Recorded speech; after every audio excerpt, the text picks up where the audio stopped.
Samantala, kasabay pa rin ang pagpayag ng pamahalang lungsod ng Maynila sa mga pampasaherong bus na muling makabiyahe sa Maynila.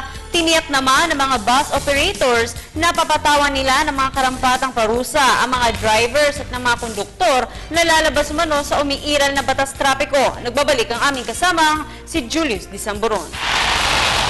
Nagbabala ang mga bus operators sa kanilang mga driver at konduktor na papatawan nila ito ng karampatang parusa kapag naging pasaway sila sa lansangan.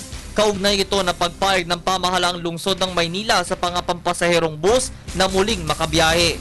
Isa umanong 3-strike policy ang ipatutupad ng Fairview Quiapo Bus Operators Association sa mga tsuper na madalas irereklamo at hindi sumusunod sa batas trapiko sa naturang lungsod.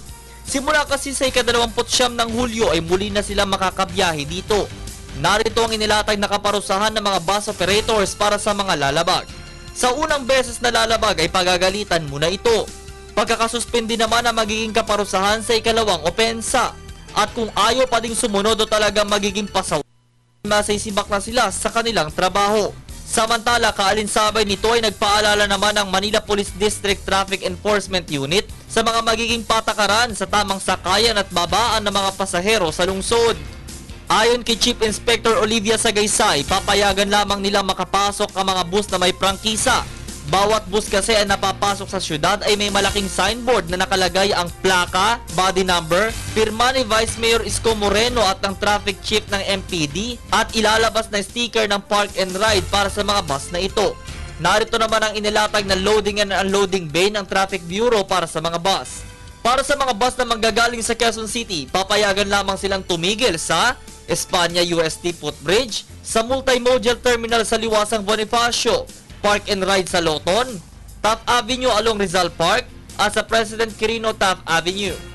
Sa mga manggagaling ng Pasay o Makati patungong Quezon City ay sa President Quirino Taft Avenue, Park and Ride Terminal sa Loton, at sa Espanya Lacson lamang ang loading and unloading area. At sa mga magmumula naman ng San Juan sa kahabaan ng Bimapa Center Point, Pureza Ramon Magsaysay Boulevard, Technological Institute of the Philippines Peak Ayala Bridge at Park and Ride Terminal sa Loton lamang sila pwedeng magsakay at magbaba.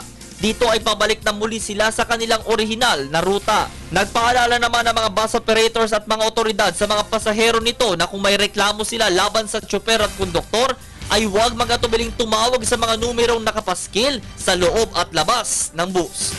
Para sa Telebisyon ng Bayan, ako si Julius Disamboron.